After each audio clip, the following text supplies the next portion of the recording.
But every December for the past 13 years, we've gathered with Art and his friends of fermentation, as Art likes to call them, at Bobby Van's Steakhouse across the NYSE to get Art's take on the year ahead. We weren't able to do that this year, but Art was undeterred. Bobby Van's sent Art a genuine bar stool to sit on, and we caught up with him via Zoom from his home in New Jersey. I asked him first about what happens to the markets in the first year of a new president.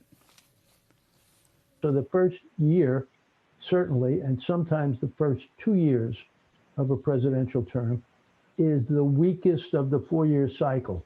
Then, by the time you get to toward the end of the second year, obviously what the president's thinking of is re-election. So we'll assume that this year things will be hopeful, but may not be quite as robust as some of the things that we've seen in the past. And Bob, what's going to be a real puzzle for traders is that, yes, we know who the president is, but we're not really sure whether the Republicans will have control of the Senate or will it transfer to the Democrats. And that's very important. And that's all about the runoff for the 2 senatorial seats in Georgia.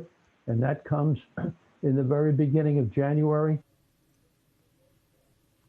We also talked about inflation next year. Art noted that we still haven't seen any dramatic signs of inflation, but I did ask him if it was fair to say that the stock market has been inflated because of the Fed's actions.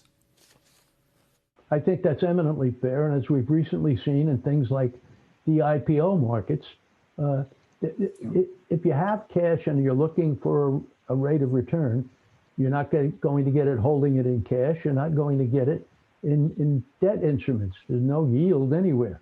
Yeah. So it's almost the old Tina. There is no alternative. You've got to own stocks because that's where the action appears to be. Yeah. And that's why we've seen people rush into IPOs and have some of them double on the first day. There is clear speculation, and I think that is inflationary pressure in the stock market. So Art is happy with the markets at new highs, but he is concerned about the very rich valuations, with the S&P 500 trading at roughly 22 times 2021 earnings. I do think that the valuations are somewhat rich. If you look at the estimates even of the earnings, people are assuming there is going to be a burst to the upside in the economy. And I think it may be a touch more gradual than many assume. I know people desperately want to get out from this sheltering in place. People have cabin fever all over.